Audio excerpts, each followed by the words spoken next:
Hey guys, in this video I will show you how you can fix copying is too slow on Windows 10 or 11. So without further ado, let's get started. First of all, what you need to do here, you need to go on search and you just need to here write turn Windows features on or off, right? And then you need to wait for a couple of seconds here and you should get this window here.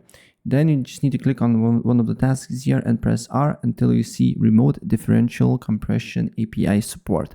And then you just need to uncheck this option here and press OK. Right?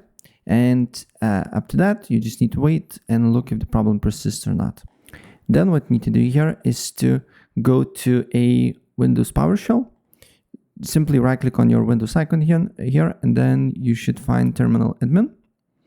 You just need to press on it. And then you just need to here put a command. So I will leave this command in the comment section or in the video section.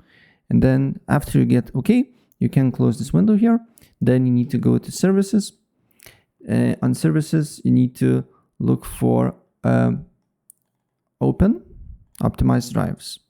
Open optimized drives, right? So you just need to click on it. Make sure the startup type is automatic here and the server status if it's started.